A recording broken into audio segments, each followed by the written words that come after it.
pictures. I can see it here. No, it didn't bother me. Ready? Yeah. And we're live. What's up, everybody? It's Sunday evening, and it's Sunday teacher talk. I don't know why this camera looks all crazy. It looks like fishbowl-y or something like that to me. It was a very long week this week. It was a very productive weekend this weekend. Also, what's up, Tracy Pinter? And so, yeah, so I'm going to talk for a second just so everyone knows what's going on. What's up, Arizona? Who's on there? Scottish teacher. Man, can you remind me, Scottish teacher, what time it is in Scotland right now? Because that is endlessly fascinating to me. What's up, Ella? I like seeing everyone on the weekends. It's nice to kind of like end the weekend like that and see familiar icon photos. It's not really faces. Memphis, Christine Lee. I went to Memphis once, and my parents made me do one of those things where you sing in front of a green screen, and I sang. I don't even remember what song I sang. I think it was the song from Beverly Hills Cop 2. Oh. That's an embarrassing video that I have. So we should totally play that. I don't know. I don't know if they won't. Maybe I will. Sure, they want to see that. I don't know if my brother and sister would love that. So that was an event, but that was the summer. We wanted to go to Disney World. My mom wanted to go to Memphis instead and go see where Elvis lived. Mexico. This is all leading up to my next kind of thing I want to ask about. So I love that all these people from all over the place. Belgium. What's up, Selena? And Carla. It's 11 p.m. Is that what she said? Dang. Hanging in there. Thanks so much. What do we got? Erin from Texas. It's in Belgium. Oh, it's 11 p.m. in Belgium. I thought that was Scottish. So that's got to be close, right? Scotland, I think, is probably... I don't know, man. I'm from New Jersey. I don't know anything. Come on, what do I know? Northern Virginia, St. Louis. Here we go again with me ruining names. Explain why you ruined Pranav. Why I think I ruined names? Because I think I'm secretly dyslexic. I think that my parents never had me diagnosed that I have dyslexia. I think this for a number of different reasons. And so when names have a lot of vowels in them, it makes it really, really hard for me to figure it out. So I don't know if I should get tested for that. I don't know if it matters anymore because I've been figuring it out ever since. Stacy from Missouri. About that first teacher life from Georgia. Ambler here. Ambler, wait, have we talked about this? Ambler, Pennsylvania? Nice. Yeah, what would we know? Oh, okay. I don't always know name. If I see someone's face, I remember immediately. Like I rarely forget a face.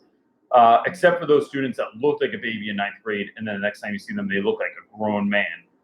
That throws me off a little bit. Ryan from Boston, Ella from Tennessee, Amy from Virginia Beach. Nice. There you go. Scottish. I said, what time is it in Scotland? I was wondering because I thought that would be interesting. Your neighborhood is a couple of states over in Ohio. It's comparably close. And it's 10 p.m. in Scotland. Oh man, I don't know why it gets me all the time. It's amazing, and it is endlessly fascinating to me. I say this all the time that like it's the internet. Like we're talking, and you're in a different part of the world, and I'm in New Jersey, which is like in your dining room. One of the forgotten states. I'm sitting in my dining room. Christmas lights behind me. Because Christmas lights become party lights if you leave them up long enough. So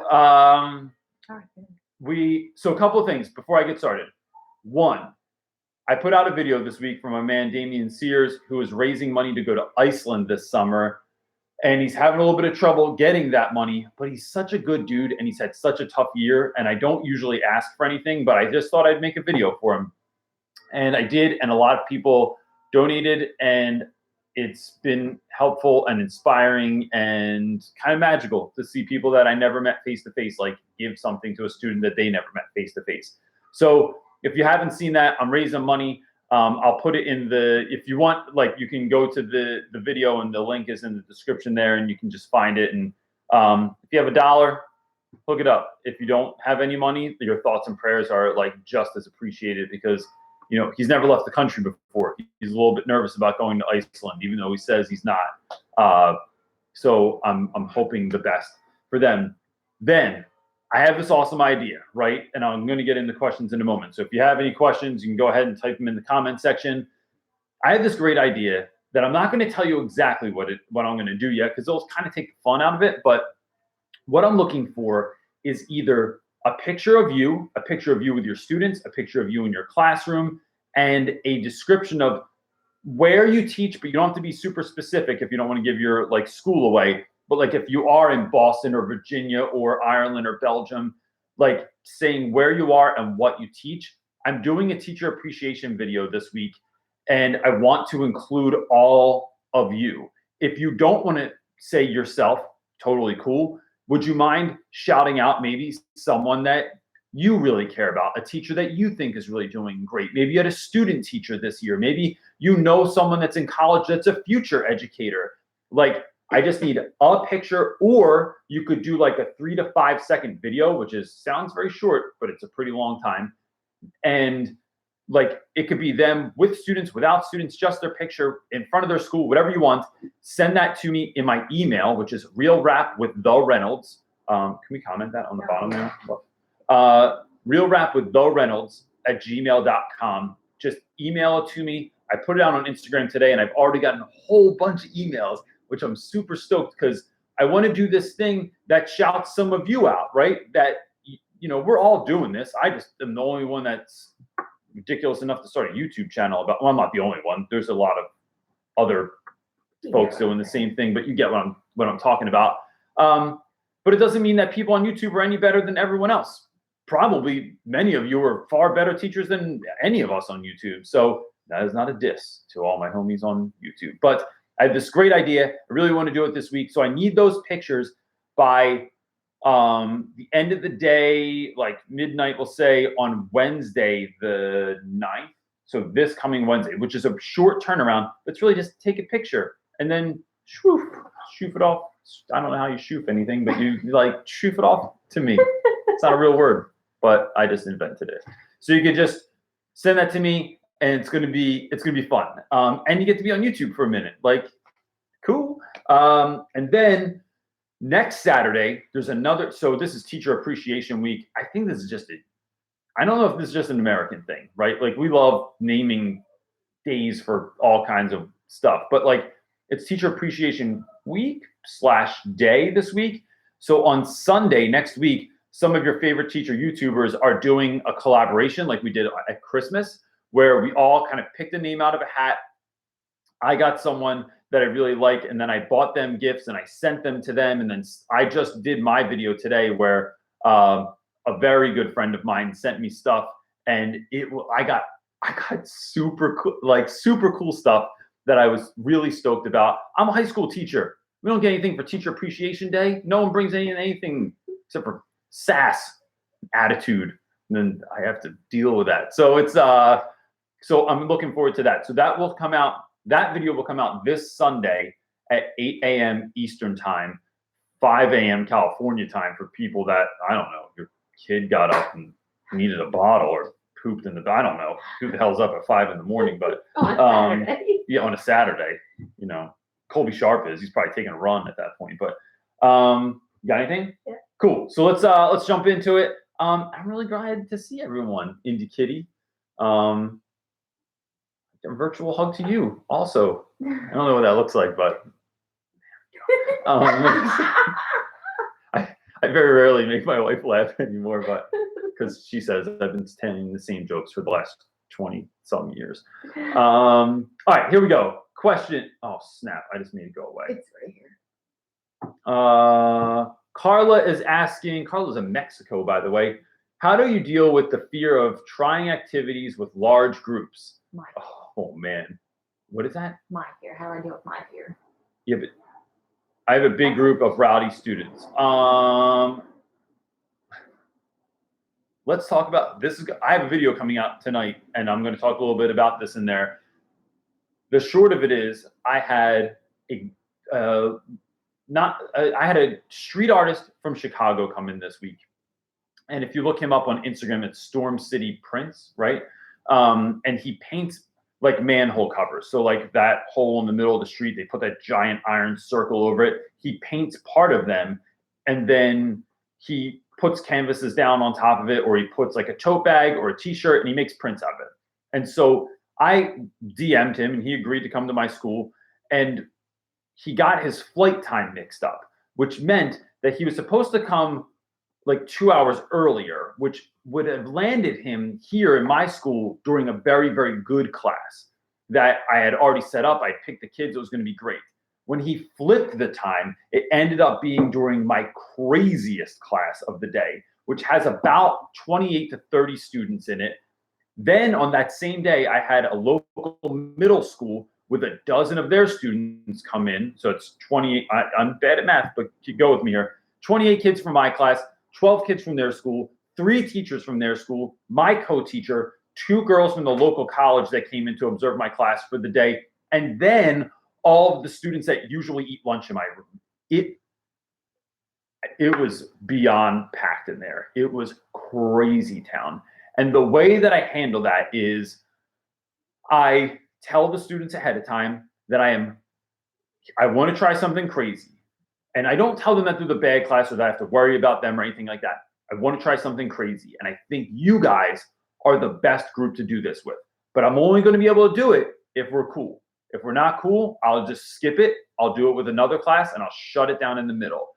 And that's what you do. That's the experiment. And this is the best time of year, I think, to do it. Because even if it goes completely wrong, you at least, like, it's close enough to the end of the year. I assume Mexico is on the same sort of schedule as us. I'm not really sure, but like, you are close enough to the end of the year that, like, if it completely fails, you can just chalk it and just wait out the rest of the year if that class was bad, right? You don't have to live through too much of the after parts of that. And, you know, the only way you're ever going to figure out if stuff works is just to try it. I say, do it the best that you can. Tell those kids you trust them. Tell them that you picked them specifically. And I'm not real big on lying. Like, it's actually like one of my biggest pet peeves of anything in the world. But in this situation, I think telling the kids that can put them in the right frame of mind to, like, really want to do it and to think like, oh, we're being trusted. It's for us. That's why we're doing it. That's what I ended up doing with my class. And it really worked to my benefit. We had a great day. The kids listened really well. And it was fun. So I'd say go ahead and try it. And then if you wouldn't mind, Carla, could you email me afterwards? I'd just love to know, like, how that turned out. Like, did it work? Did it not work? And if I can help you from there. What do you got for me? Joanne is asking, have you ever had to teach without a classroom? I learned that next year I will be floating due to overcrowding. This will be my first year back after being a stay-at-home mom. Well, first of all, congratulations. That's awesome. You know, I think being a parent, you start realizing that stay-at-home parents are, like, it's a hard job. And my wife works very late, so I'm a not-so-single dad most of the time. Come on, she's smirking. Don't smirk at it. She's smiling. I've stayed here for 8 years, saying, thank you. She's saying, I'm right, and I'm amazing for doing that.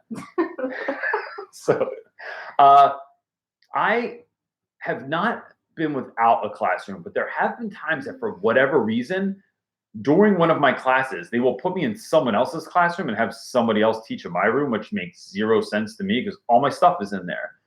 I have thought that before I would, like, be one of those cart teachers that, like, you walk around with a cart and you look like a flight attendant and you have all your stuff on there.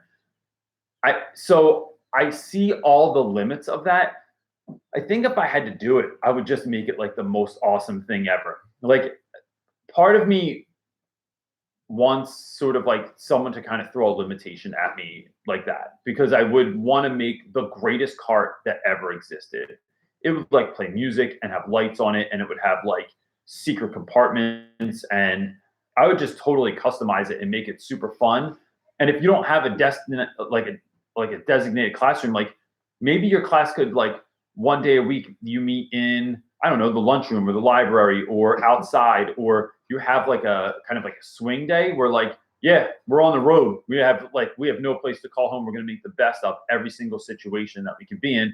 And maybe if you are in a classroom and you can get away with this, asking for like a corner or a nook or somewhere where you can like keep your stuff, you can be set up, you can decorate it the way that you want. Stuff like that, I think, could be kind of fun where like I can't have my own classroom, but I got a wall, right? Especially if you have one of these classrooms where like, I know sometimes I'll cover for other teachers and their classroom is like the most depressing place I've ever been ever. It's like a poster hanging off the wall with one tack in it. And I think, you know, if you get a sad room like that, maybe they'll let you like bring it to life a little bit and make it your own and like have a little space in there so you can keep your stuff. So I wouldn't sweat it. I would make the absolute best out of it and like be like, you know what? This is gonna be awesome. And what a great lesson for your students to see like you're gonna make something out of nothing and you're gonna make it like the most amazing thing you could. I'm sorry. That's the initial or Mother of Watt and Tessa. I don't know what your real name is, but congratulations on Watt and Tessa.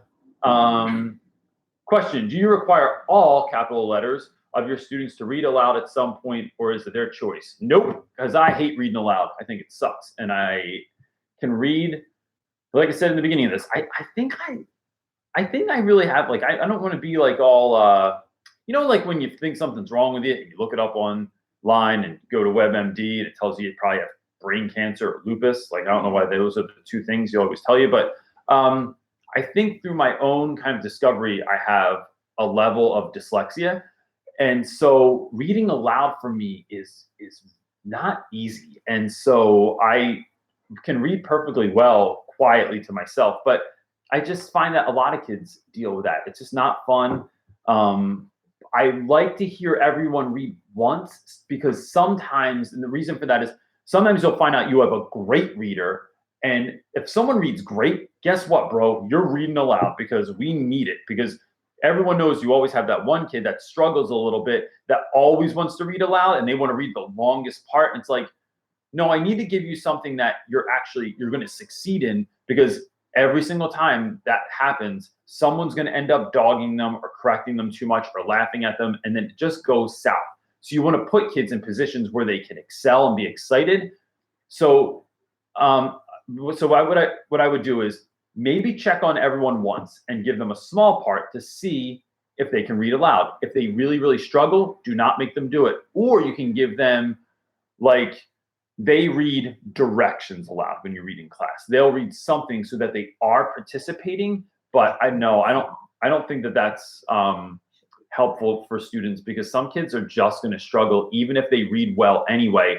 It just might be hard for them to read aloud in a group. Rachel S. Hi, Rachel. Rachel, where are you from? That's an interesting last name. Is that German? How to help / handle disrespectful students. Bam. I got a whole, it depends on the kid, depends on the situation, but here's my go-to for disrespectful students. This year, my freshman class, I had a period, my freshman class this year, which are 9th graders, that were the worst kids as a group that I've ever taught. And what I mean by that is I don't think innately they were bad. There goes the fire truck. God bless everyone. I don't think that there were bad children at heart. I think that sometimes the wrong grouping of kids in a room just makes it a total disaster. And so that has since changed since being here, because I've got to put a lot of work in. But here's what I do with that.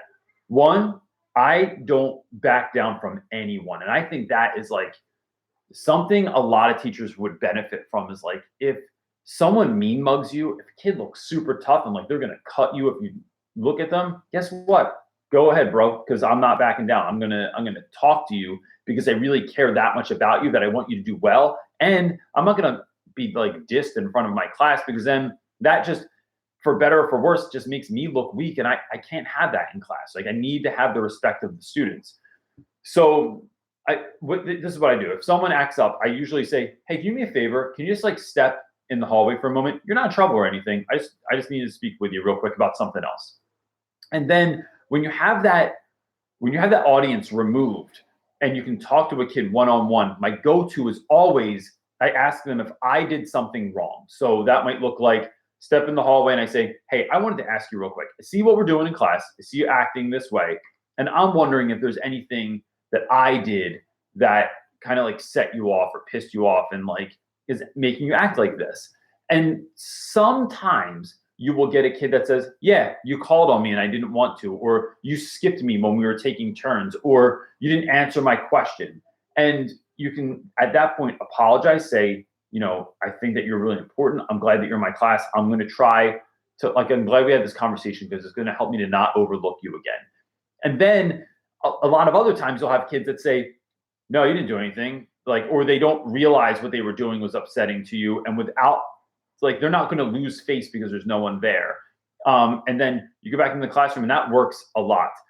Short of that, I do very, very few phone calls home, but I will speak to like, if I can't communicate with the student, I'll find someone that can, whether that's, you know, the principal or a vice principal or a teacher that they get along with, or someone, maybe an older student, like if it's a freshman, maybe there's a senior that kind of looks out for them, or that's their cousin or their brother, and I'll pull them in. And that sometimes can help you like kind of break through that sort of nonsense and get to where you're going. But just don't give up. Whatever you do, keep working on it. And some kids, you won't win. Some dudes at the end of the year, you just got to throw your hands up and you're like, dude, I tried everything, but you're still like, there's stuff going on in your life that I can't remedy. And other kids, you'd be really, really surprised who like you wanted to strangle at the beginning of the year and who you're hugging at the end of the year. And that is great. Ella Jane, what's up, Ella? Looking for a good teacher book to read over the summer. Anyone have any suggestions? Well, I shouldn't show that yet, I guess, because that came in part of my collab. I would say my favorite books of all time, I say the same dudes all the time, are Rafe Esquith, anything by that guy, or anything by Father Gregory Boyle, who I use all the time as well. And then what else? I'm trying to think of anything else that stands out to me as like a good teacher. You don't read teacher book. But I used to read a lot. So I don't read a lot of like teacher books anymore because I find that over time they kind of say the same thing. But I will say an interesting book to me this year was, there's a book, I think actually my computer is resting on it right now.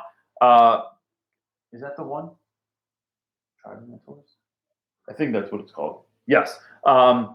Tim Ferriss's new book, Tribe of Mentors, which is a book that essentially takes all these folks that this writer Tim Ferriss has interviewed on his podcast, and it whittles down like their best performances. And the reason I like it is because it gives you a lot of ideas on like not just teaching stuff, because sometimes it's not the content, it's the attitude that comes along with it. And if you are feeling more energetic, more compelled, more excited, more like kind of, I guess, peaceful, like about your own life, it can help you to teach way better. Like, I just remember my 6th grade teacher, Miss McGovern, every day we would line up, and I never told this story before. We would line up in lines in front of the school, and we had, as soon as she came out, we had to like be single file and shut up, not allowed to talk. And we always knew it was going to be a bad day because she would either have her lipstick would like come off of her lip a little bit, like she put it on real angrily, or she would have like her eyeliner would kind of be askew or something like that. And you knew, I remember telling my friends, I remember telling my friend Larry that would be in front of me in line, like, dude, it's going to be a bad day. Look at her lipstick. And when you show up to school and you have your own form of that, like maybe your students know, it's really hard to teach and to be the kind of best version of yourself. And so I think that level of self-care that this book, Tribe of Mentors, talks about was really helpful to me this year and helped me think about my diet and how early I got up and what the first 30 minutes of my day looked like. And did I pray or meditate or exercise or get sunshine in the morning or take a walk or whatever it was? I think those sorts of ideas really, really help. This is my next one. Mm-hmm. Oh, shoot. I moved it again. I guess I was trying to adjust the brightness. I couldn't see because I'm old. XO Fox 232. I tried to read that real fast because I felt like I was in the Army. Do you think that student teaching prepared you for actual teaching? Yes. But I think that depends on your mentor teacher. I taught in, I'm gonna shout this dude out. I taught in Winslow Township, New Jersey at Winslow Township High School. And my cooperating teacher was Nick Zaccaria, who was at that point, maybe even still the greatest person I've ever seen in the classroom. His classroom was amazing. His classroom management was ridiculous. And he was like an old white guy with like his hair was kind of plastered to the side. He wore a suit every single, and I don't mean that in a bad way, but like it was like he was very neat. He was very, very neat. He wore a suit to school every single day. He shook hands at the door every single day for every single kid that came in and looked them in the eye and said hello. So much of what I do in the classroom now comes from Nick. And he was just the man. And he, I think I was a week and a half into being a student teacher, and I had 2 classes of my own. And then by the end of maybe 2-3 weeks, I was teaching 5 classes a day. I was a part of the drama team. I was helping with SAT stuff. I was helping with the AV club. Like there was all this other stuff I was involved in. And he just kind of like threw you in there, but then he would observe me every day. And then every day when he would take cigarette breaks, we would go outside and he would have written all these notes for me, like that I still have in my basement that were like, all right, you did this today. This was good. This was good. This was good. These are 3 things I need you to work on for the next class when you go back inside. And then we would just keep doing that. And I just feel like it helped a lot. So it really depends on who you're with. And if you kind of get stuck with someone that sucks, I mean, I think one of the things you can do is somebody always has something good to offer. So whether it's they're super organized, but they're not super nice, or they're super strict and they have their classroom like under control, but there's no level of fun or silliness. You can find something good. And if nothing else, you can find ways that you do not want to be a teacher. Like, what is this person doing that I don't like, that I wish, that I will absolutely change when I'm in the classroom. So yeah, Mr. Z, you're the man. And that was an amazing situation for me. The Scottish revert teacher is asking a few tips on keeping up with quality teaching when your hours are insane. I teach minimum 8 hours, max 10.5 hours. Plus I'm doing a master's degree and I have a big family. I'm exhausted. I get it. What you should do is go on a ketogenic diet where you have no sugar or carbohydrates and your energy is depleted for like 3 weeks, because that was like having a newborn again. And it finally kind of just rebounded last week. But I think, my old Scottish friend, I would say finding like, first of all, having a plan for what your day is going to look like helps, right? There is, I'm going to forget it, some old like Chinese proverb that says something to the effect of like, if you don't plan out your day, like it's going to end up being madness. And so like being mindful of what you're doing that day, instead of letting your day kind of like yank you around wherever it wants to. And then you can get that stuff done. I also use something called the 5-minute journal, which I also found from Tim Ferriss. And I have a number of them in my classroom that my students use. And sometimes I give them away to students when they need them. And the 5-minute journal is essentially, it helps you to focus on like things that you're grateful for, so that you're starting your day with a grateful mindset. And then you're writing down like 3 action items that you want to get done that day. And even if nothing else gets done, but you get those 3 things done, you kind of feel this sense of like, I could check 3 things off today. And then it takes you no more than 5 minutes. It's a really, really great idea. And then I make sure that when I do have downtime, I have to remind myself. So very early in my teaching career, my wife would often tell me like, we never have any time together. We're never together. We don't hang out together. And I had to start kind of like reminding her, like if we were at a movie or we went to dinner or we were sitting alone for a moment, I would say, we need to note this time, right? Like not in a condescending way or being passive aggressive, but like, let's make sure we're noting that we're having time right now. And for me, that makes that time that much more intentional and precious, and you can feel like that. So whether that's on your lunch break or when you're driving into school and maybe you're by yourself, or it's a free period or a rare quiet moment where like the kids are at an assembly and you get to be in your room, like cherishing those moments and noticing them when they come up, and not for like what you want them to be. So not just it's easy for me to kind of like complain that like I don't have free time at night, but it's like, well, I did get these couple moments during the day, and for right now, just cherishing that, and then knowing it will pass, like things will even out, and you can help somebody else with that one day as well.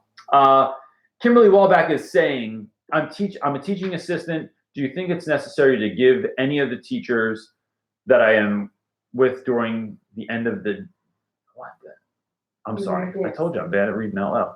Teacher that I am during with the day end of year gifts. That's a good question. Well, if you were a teaching assistant in my school with me, I would say yes, absolutely give me gifts at the end of the year. But so here's what I would do. It depends on the community. Yeah. Like, does everybody do that? Or No, I don't think it. So my wife's saying she thinks it depends on the community of the school, and I say don't go with what the community of your school is doing. Like, do your own thing.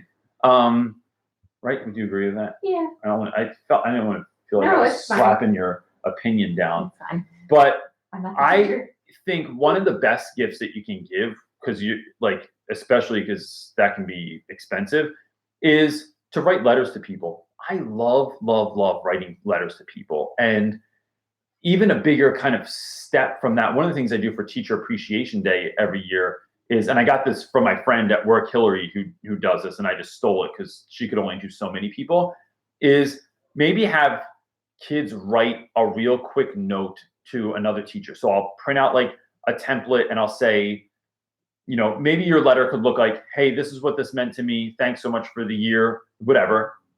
You know what you would write. And then with that, attach like, I know this is a pretty thankless job, but like maybe, some of the kids, this is what they think of you. And then give them like those encouraging notes from other students really is a great gift, instead of like just buying like a Starbucks gift card or, something like that. I think that's a really fun gift. Or another thing that I've done in the past is whenever we have a speaker come in that I get a picture with them, I will try to print out a picture of them with the students or me with the students, and then we frame it, and then around the mat on the side, the kids will just write a real quick note like, hey, thanks so much for coming into class. Thanks so much for all you do. Hey, that time you gave me $1 earlier in the year, or a ride home, or you stayed late, or you tutored me. That can really mean a lot. And I think that is, in a job that's so thankless, it's just nice to be thanked sometimes. Terry Cox is asking, any advice for a woman starting her first job next school year? 10th grade language arts at a charter school in CT, Connecticut. I'm super excited. I'm 36, so I'm no spring chicken.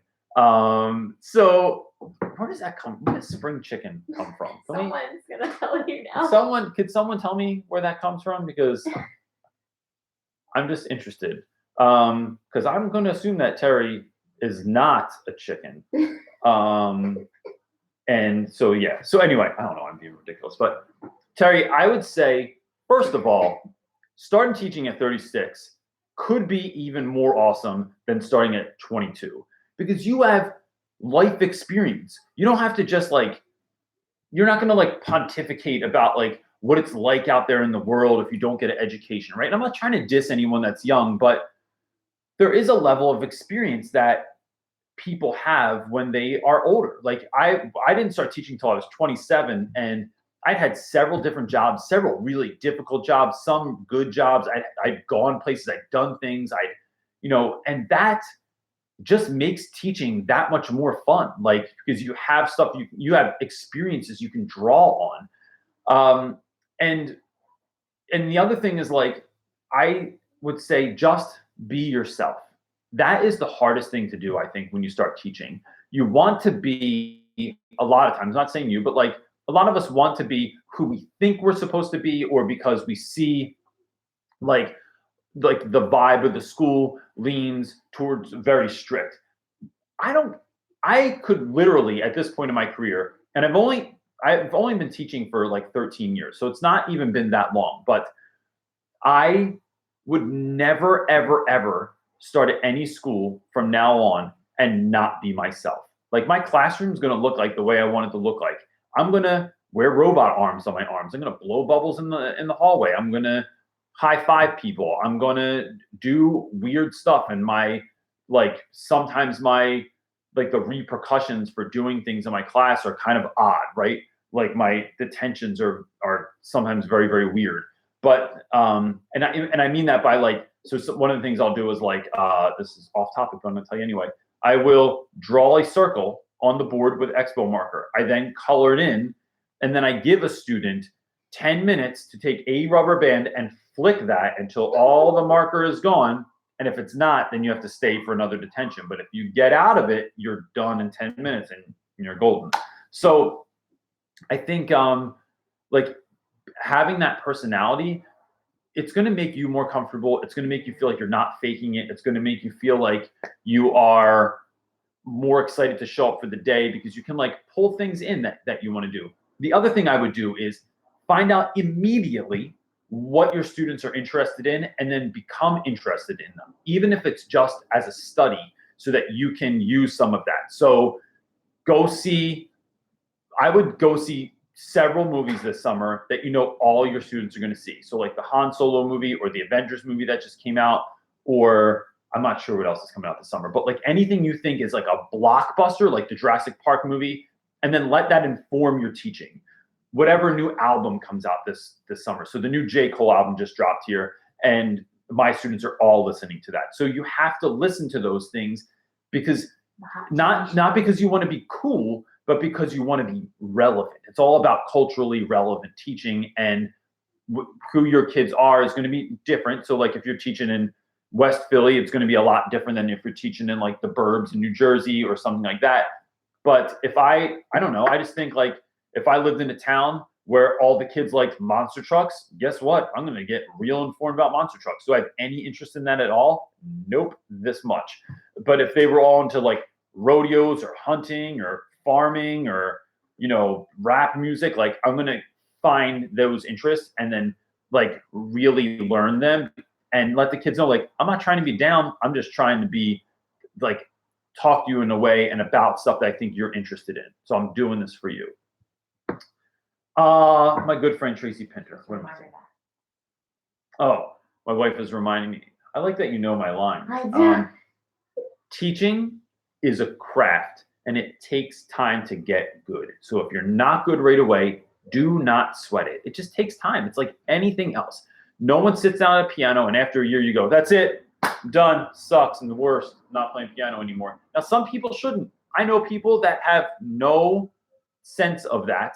Of being able to play piano or rhythm or melody, and they probably shouldn't play piano because it just hurts everyone's feelings and makes them feel bad.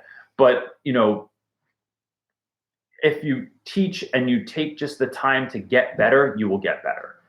Tracy Pinter is asking, teaching is like no other job, especially in the inner city. Any tips on balancing family as a single parent with the demands of the job and balancing a second job? Jeez, Trace, that is tough. I would say, jeez, what's something that I'm trying to think of something on a way that we've kind of tried to deal with that. So I'm not single, although I joke that I'm a not so single parent. Just because my wife works late and I have a lot of family responsibilities when I come home. And that didn't used to be the case. My wife stayed home for years as a stay-at-home mom. And I was living the dream, and I didn't even know it. My breakfast, lunch, and dinner were all made for me every day, and I didn't have to iron any of my clothes, and wash any of my clothes. It just kind of worked. It's leave the beaver. And so, but we don't have. I mean, with both of my parents have passed away. My wife's mom lives all the way in New Mexico, so we don't have a lot of family help. We don't have babysitters. It's very hard to go out. So I hear some of that. I think not being afraid. One of the things, and this might seem real easy, is one, making sure you have enough sleep, right? Going to bed on time and waking up on time. I just got blackout curtains for my room from IKEA for not that much money, and they have changed my life. And because it makes it really dark, and turns out all the studies I read, you sleep way, way better when it's absolutely dark in your room. I think two is practicing being grateful for things, right? And I just said this in that other comment, but I just think that I think in so much of our life, we are what we think about all day. And so if you're walking around thinking about the bills or the mortgage, which is a bill, but or the fact that your car is going to die, or the fact that it's a lot, or that you're alone, or that you're single, or that this is so much on you, that may all be true. But if you can train yourself to kind of like spend a concerted amount of time, or like a very focused amount of time every day to just be thankful, I know that in my life, that sets me up for such a better day. And what you're doing is like you're getting yourself ready so that like the armor's on, and that when bad things happen, like you're ready for it. I think also overstressing yourself, we've talked about this before with like exercise and diet, and like making yourself stressed on purpose makes those other stresses not that bad, right? You're like kind of you're readying yourself up for the game. And I think that helps as well. And then I think not being afraid to ask for help. Like if you have a friend, or if you have a former student, or if you have someone around you, anyone that like you can say, hey, can you take my kids for a night? Like I just want to go out and get a drink. I would just want to like go food shopping by myself. I just want to go to Old Navy and try on some clothes and not worry about the kids that are like putting on hats and getting lice. Not saying that ever happened in our lives, but True story. don't try on hats at Old Navy because sometimes they have lice in them. It's making me scratch my head now. But having that like time, and one of the ways we found that works for us is to plan it out. To plan out, like we plan out date nights every so often where it's like, all right, dude, we really need one. Let's like in 2 weeks or in a week, like on this Friday, let's get a babysitter. Let's go out. Let's beg And someone to watch our let's kids. literally beg. We're gonna like sniffle on the phone, but that helps also. Let's go. Shauna Caldwell is saying, I recently completed a 2-year student teaching. 2 years of student teaching. Holy mackerel, that's a lot. Shauna, where are you from? That's really interesting. I was offered a short-term contract as the year advisor. However, when the contract came, it wasn't offered the job for the next year. So is your question, what do you do now? Like, I think teaching is one of those things that just makes, like, jobs just make no sense sometimes, right? Like you think you did a great job and then you don't get asked back, or it's like maybe they thought you sucked all year, but no one said anything to you, so you didn't really have a chance to like fix it or get better or change what you were doing. And that's just such a disservice because, and I think that happens because too many administrators, too many people in the world just have a real hard time having hard conversations. I think one of the things I would do is go in and ask like, hey, if you don't want to hire me back, like you can't go at it like on the defense. But if you go on the offense and have a conversation that sounds like, hey, you're not having me back next year and that's your own thing, but what are some things you can give me to work on? Like I still want to get it. I still want to teach. I still think I can do better. What would you say are like some things that I can work on in the future so I can be better at my craft? And I think that's it. And then listen, sometimes schools are just not a good fit. Even if you liked it, I mean, maybe you did, maybe you didn't, but not all schools are the right fit for everyone. And there are people that I know from my current school now that have been let go over the years, and they're just, sometimes people get let go and I'm like, man, I really hope they don't think they're a bad teacher. Like they have the gift. Like I can tell. And I want them to know that they can really, really do it. But this school just might not be the best fit. And so I think maybe one of my best examples of online teachers anyway is Pocketful of Primary, where like up until last year, she was teaching at a school that she was really sweating. She was struggling a lot there. She was stressing out a lot about it. And what's that? She was there at Title I. Yeah, like at a Title I school. And then she changed and went to a different school that like seems to be anyway this year like a much better fit for her. So sometimes it's, you might be a great athlete, but you're playing the wrong sport, or you're in the wrong position, or you're on the wrong team. And then you'll find that if you go to that next school, maybe you'll like hit it off. Maybe you'll have great people to work with. Maybe you'll have a great classroom. You'll meet like the right kids. It might just fit. So maybe you're a piece that just doesn't fit into that puzzle, but it doesn't mean that your puzzle's not out there. That was Yoda. That was Yoda kind of line there at the end. Way to go. Uba, U-B-A-H, Uba. I'm sorry if I'm saying that wrong, but what do you think about teaching for all, teach for all or teach for America for teacher training? Oh, well, this is a conversation. Fix myself. And that's not in a bad way. I think Teach for America, in theory, is a wonderful idea. Go somewhere that needs teachers and teach. I think the way that it's marketed is terrible.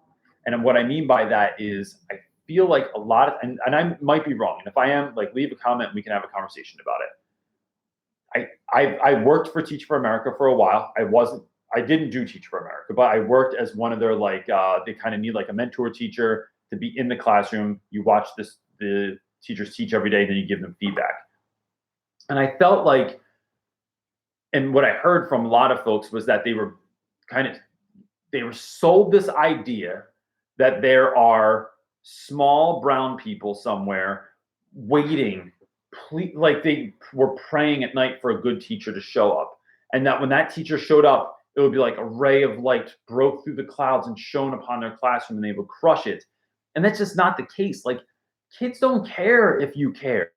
They don't always care if you want to teach them or how excited you are. Like, you have to earn that respect. You have to earn that relationship sometimes. Some kids are way easier. Some kids, you go to a school and you have a friend by the end of the day, or you have a kid that will, like, is ride or die by the end of the week.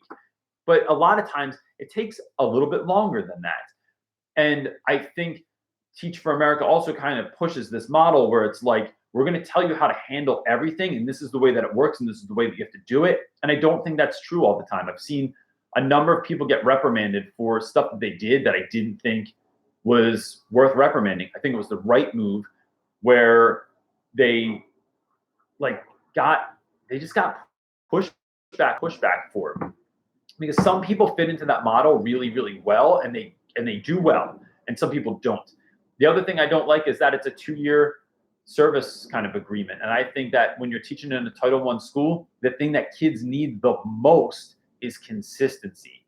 For you to show up every day, every week, every year, on and on and on and on until whenever, until you die, I guess, or something. But when you're teaching kids that don't have consistency at home, they really relish it in your classroom. And you'll see this when you start teaching. Like, if you forget to write the date on the board, or if you forget, like you're not at the door to shake their hand, they're like, what's happening? You're not at the door. I don't know whose hand to shake. What do I do? It's like, it doesn't compute. And so I think that kind of stuff does a disservice to the kids. Now, I do know literally a ton of people that have done TFA that have gone on to be some of my favorite teachers I've ever seen. My friend Randy Rebai, my friend Cho at work, my friend Min at work, like, they all did TFA and they're just awesome. So, but I think they were going to be awesome anyway. So if you're looking for a quick way into the education world, like, take it with a grain of salt. You can do, this is my opinion, you don't have to listen to it, but like, take it with a grain of salt. And it's a quick way in, but just be mindful of that. If it doesn't fit who you are, still hold on to who you are and do not give it up. No matter what anyone says. It's kind of like Reese's, right? There's no wrong way to eat a Reese's. Like, there's so many different ways to do classroom management, to do organization, to do fun lessons, to be who you are in the classroom and not who they want you to be. Ella Jane is asked. This is your spring chicken. Oh, here we go. Thanks, Ella Jane. Here's a quick lesson on spring chickens. The origin actually comes from its literal meaning. In the early 1700s, farmers found that chickens born in spring brought better prices than old ones that had gone through the winter. Magical. Thanks, Ella Jane. I'm going to tell all my students that tomorrow. Listen, I'm going to take like a real quick caveat here when I have like about 10 minutes left. If you're just watching now, here's my cool experiment that I'm doing, and I'm going to say it as fast as I can, like I'm at the end of a car commercial, because I don't speak fast enough already. I'm doing a really fun teacher appreciation video. I'm not going to tell you everything I'm going to do yet because I don't want it to ruin it, because I want it to be fun when it comes out. But this is what I need from you, from all of you, every single one of you. Yes, you, that one that's going, is he talking to me right now? Yep. Listen to what I'm saying real quick. And I say that in a nice way. I would love if you could send me either a picture or a brief video, 3 to 5 seconds is good, of you, or you with your students, or you in front of your school, or you in your classroom. And then also supply like who you are and where you teach. You don't have to leave your full name if you don't want to. You don't have to tell the exact school that you teach in if you don't want to. But like, are you from New Zealand, or you're from England, or you're from Thailand, or you're from Boston, wherever you're from? I want to do a teacher appreciation video that spotlights you all. And I'm going to put it on my channel. Your picture or your video will be on my channel. And this is like my idea for like one of the 2 teacher appreciation videos I have coming up. Teaching is a very, very thankless job. And I've been blessed to have people that follow me on social media. And I would just like to shine some of that light on you all and make it about you, because I just think that what we're doing is awesome. What we're doing is like one of the most important jobs that someone could do, is to care and teach for young people. Is like, it's just, I mean, I think it all starts there, right? Like it all starts there. We are that important, and you are that important. And I'd love to be able to shine the spotlight on you. If you're not stoked about shining that spotlight on yourself, which I'm doing anyway, so it's not like a narcissistic thing for you. If you know someone, a student teacher, a future educator, someone that's in college, someone that's in high school that knows they want to teach in the future, if you could send me their information, I would love to spotlight them as well, or the both of you, or your school, or your department, or your whatever it is. If you could send those to me in an email at realrapwiththereynolds@gmail.com. I'm going to leave that in the comments below so you can see it, or it's always in the comments below. But just shoot me that email by this Wednesday, May 9th, by the end of the day. And if you get to me on Thursday, it's cool. But like, that would be awesome. And that's something I want to do for you. So let's hook it up. So how can you make, the next question is, how can you make teaching culturally relevant for science? Ooh, that's interesting question. I think it would depend on where you teach, right? So when I taught in Camden, New Jersey, which is, for those of you that don't know, it's like voted by whoever the heck votes these things. It is one of the most dangerous cities in the United States per capita, right? And so it often has like the highest murder rate per capita in the United States. So a science teacher that I used to teach with, this guy, Mr. Manskoff, who was one of my favorite teachers ever. Manskoff used to teach he taught environmental science, but he would teach it through the lens of being in Camden. So he would talk about like, he kind of ruined this for the kids, but like, and for me.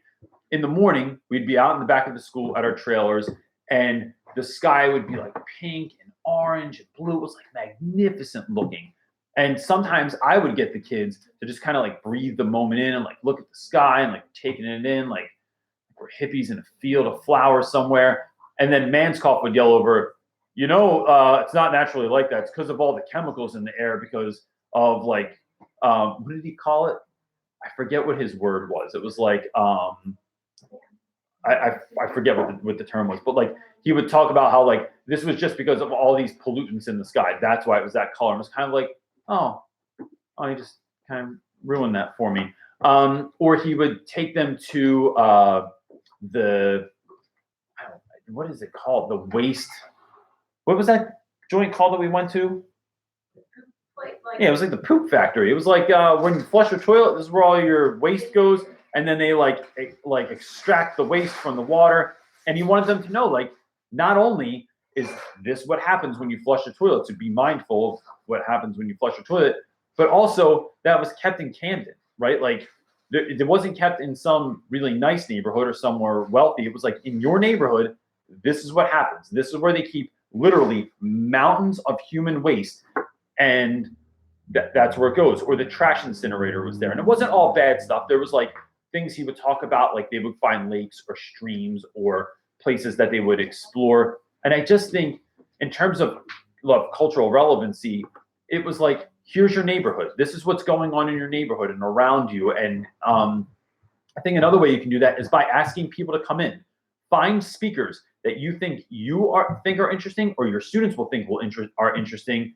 Send them a DM, send them an email, send them a Facebook message, and you'd be really surprised who would come in and speak. And it's far more interesting, I think, for students to hear a special speaker come in and talk about something than for just the teacher to talk about it all the time. So whether it's a veterinarian or a local biologist or a food scientist, or, I don't know, like someone from a university come in and speak on something, could just be really, really fun. Or even better yet, if you could take a trip to wherever they are, see like their laboratory, see what they're doing, see how they're doing it, see how excited they are about what they're doing. I think that stuff is super fun all the time. All right, we have about 3 more questions. All right, 3 questions, and then we're going to call it night. Meg Wiles is asking, what's your opinion on the popular adage, don't let them see you smile to December? Well, Meg, I would say smile immediately. As soon as they're coming in the door, have a big cheesy grin on your face, because why not? I think being, one of my favorite heroes of all time, Patch Adams, says one of the most culturally defiant things we can do is be happy in public. Like, I love being happy. I love smiling. I love hugging kids that don't want to get hugged. I love giving high fives to people. I love playing jokes on kids and like having fun. And that doesn't mean that my classroom is chaotic or maddening, or it's quite the opposite. The kids know that I love my job, and what a better way to show that to them and show them how excited I am to be here by having a big, giant smile on my face. And I think that stuff's contagious. I think laughter is contagious, and you don't expect a smile back, but how are your kids ever supposed to be excited about school if you don't show them that you're excited about school? So I just think that is a stupid saying. Who came up with it? Probably the Puritans or something like that. That didn't even make sense. But go smile your heart out, Meg. Carla Troshi, I think I said that right, says, question. I don't know if this reads exactly right, but I'm gonna just say it and then I'll figure it out. Year my school wanted to reduce hours, or maybe this year my school wanted to reduce hours. I struggled with discipline. It was my first year, and they let me have my original hours. How do I not let it go to my head? I don't understand. I don't 100% understand that question, Carla. So what I don't understand, and if you could just reframe this for me or rephrase this for me real quick, I'll answer it. I don't know what hours are. Is that like your periods or your schedule or something like that? Like you didn't feel like you did well, but like they let you have your original schedule anyway, instead of changing it. So if you can clarify that for me real quick, I'd be more than happy to answer that for you. Terry Cox is asking, Reynolds, what are your thoughts on a lack of minority teachers in the classroom around the country? Keep it brief. This is a sensitive subject for many. Oh, Terry, I love sensitive subjects. I'm not afraid to speak on them. I have a video. I had a really good conversation. You could go back and check out. I used to do this thing last summer called Teacher Talk Live, which was similar to this, but I had a guest on. And there's a group of educators on Instagram that I really, really love that go by the name Black Girls Teach because they are Black girls that teach. And so they are everything from educators to administrators and a number of other things. I think, let me tell it this way. I went out on Friday night with colleagues and to do a meetup for YouTube. One of my favorite students of all time, Akil Danzler, his mom shows up at the place that we were because she saw it on Instagram and she wanted to show up because I love her. She says that when she first came to my school, it was like she gave my principal, who started the same year I did, like essentially just gave him hell because she wanted to know where all the Black teachers were in the school. And she was put off by that there was like, our school was like minority, or was the majority of the teachers there are young white people. And that troubled her. And, to be honest, it troubles me too, because I think one of the most interesting things that a student can see in school is someone that looks like them being successful. And I want everyone to know that I'm choosing my words very, very carefully. And I don't try and speak out of anything that's trying to hurt anyone. This is just my experience. And through talking to people as much as I have about this topic, this is my take on it. I think in my school, where a number of my students, like the majority of my students, do not have a male positive role model around, if you can have an older Black man or someone that's even just older than my students come in and speak about a passion they have, about a job that they do, about something in their life that they love, their family, their craft, their whatever it is that they have, that somehow shines a mirror to my students to say, I can do this too. Sometimes we need to see someone else do something so that we know we can do it, right? It kind of raises the bar, kind of lets you know in on the secret that, like, I can do this too. Like, it doesn't just have to be, I don't have to just do, like, go down the path that lays before me. That being said, I think it's really interesting, the flip side of that, to have a diverse community of people in your school. Like my school right now, my hallway in front of my room there's an African-American man, my man Hasty teaches right next to me. My friend Miss Flounders, who is a very pale, red-haired Irish Catholic woman, teaches across the hall, crushes it all the time. And then there are, like, my friend Mr. Alam, who is, I don't know what exactly he is. I know his family's from India, but I don't, whatever. I'm from New Jersey. So I like that sort of, like, that multicultural aspect to the school, because I think it gives the kids, like, we stop using terms like they do this or they do that, because they all teach here. So that helps. But I do think that for any race or culture or ethnicity or religion, seeing people, like, having this idea in your head is nice, but seeing someone in front of your face actually doing something that you want to do has, like, such a great, great impact, which is why I try and have African-American professionals, both men and women, come into my room as much as I can during the year, because I want that for my boys. You can also check out Peace Love Parker. Oh, yeah. And you could also check out my homie Peace Love Parker, who is on Instagram. That's Peace Love Parker on Instagram. That dude is awesome. And Very aware. He is very aware of that. He has a really great take on it. And he made a video with me on called Why More Men Should Teach. And his take on that is really, it's beautiful and makes me want to be a better person. This is back to Carla. Your question was, they wanted me to reduce my schedule. It worked out well, but how do I bounce back from that confidence? Okay, so how do you get your confidence to bounce back, and how do you, like, sort of regain it and get control over your class? So let's talk about that. Having confidence in your classroom. I just spit, and that was disgusting. One, know that it was your first year, and you will get better. I absolutely promise you. If you keep trying to get better, don't just think that you suck and that other people are better. Like, everyone sucks their first year, and if you don't, like, you lucked out, and that's awesome. But most of us sucked our first year, at least in retrospect. Like, you might not think that were so bad, but you were not as good as you are now. I would, one, start sitting in on as many other teachers' classes as you can, right? So, like, find a teacher, doesn't have to be the same subject or the same grade. You can start taking ideas from them. Teachers try to recreate the wheel too much. They want to, like, make brand new lesson plans that no one's ever seen, or come up with new tactics or strategies in the classroom that no one's ever done before. And that's just such a waste. That's like, people don't play baseball and come up with a new way to swing the bat all the time. You just, like, you swing the bat how you swing the bat. You hold your feet the same width apart. Like, it doesn't have to be that drastically different, but you can put your own little tweak on it. So if you're pitching a ball I don't know, I'm using sports references because I don't watch sports, but, like, you can hold your stance a little bit different. You can train a little bit different. You can put your own tweak, but start finding teachers in your school that are successful and how they're doing it, and then try and like emulate some of the ways that they are doing it.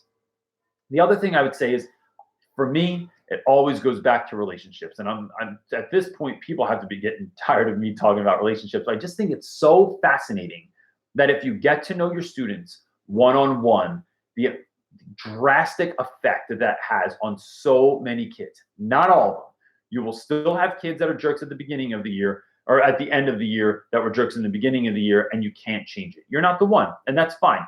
We have to just get over ourselves sometimes and realize that we literally can't reach every single child. But that doesn't mean we can't help them find someone. So help them find the mentor that they need in their life. But, you taking the time out to get to know your students, have lunch with them, sit with them at lunch, meet them in the beginning of the day or after school, and especially the kids that seem unreachable. Don't just go for the easy kids. You have to go find that kid that, like I said before, might look like he's going to cut you if you try and talk to him, but that's just the front. It's, especially kids that have been hardened, kids that have had hard lives, they have this front where they're not going to let you know that they like you, but like they might secretly like really think you're the greatest teacher they ever had, but like, nope, I'm posted up and the front is on, and it is, I'm going hard, and I'm not going to let you kind of like come at me because I've been hurt before. So I think just keep trying and try and find those kids in your class that make the biggest impact sometimes, and let them know that you care about them, that you want to teach them, and that you are there for them. And that makes all the difference sometimes. Last question, especially because I'm losing my voice. Jordan Peters says, advice for male teachers in elementary versus secondary. Man, I would say get a good night's sleep, because those kids are on some different level stuff sometimes. And, Jordan, I'd say, I think that, I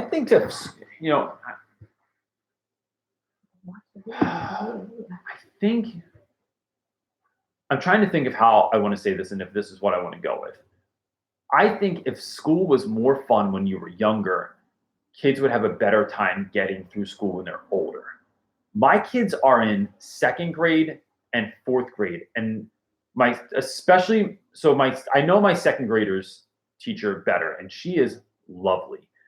But they're really held to like a strict curriculum that they have to like, it's kind of like scripted out, and they need to get through certain amounts of stuff, and there's not a lot of room for fun. If your school allows fun, I know, speaking to all of my kids' teachers, that they love like more outside time, more kind of like you're doing things that are play, but you're really learning through them. Like this idea that like play and fun doesn't equal learning is like such nonsense. When they're young, they should be thrilled about learning. Like they're less likely to like not like be too cool for something, or not be willing to try something, or like taste something or have an adventure. Like if I taught elementary, I would want to be out of the classroom as much as I could. I'd want to be in the woods or on the street or planting, not talking about flowers and their parts, but like looking at flowers, dissecting flowers, taking them apart, planting them, watching them grow. Like that's all the stuff that's really, really going to excite kids. And I say that, I say that as a secondary teacher and not an elementary teacher. So I realize that like I might be completely talking out my butt here, but like I love that. And then the only other thing I think I would do is like take care of myself to the absolute best of my ability, so you can try and match that energy level. Because I mean, kids are excited. Be excited with them. Have fun with them. Laugh with them. Have fun.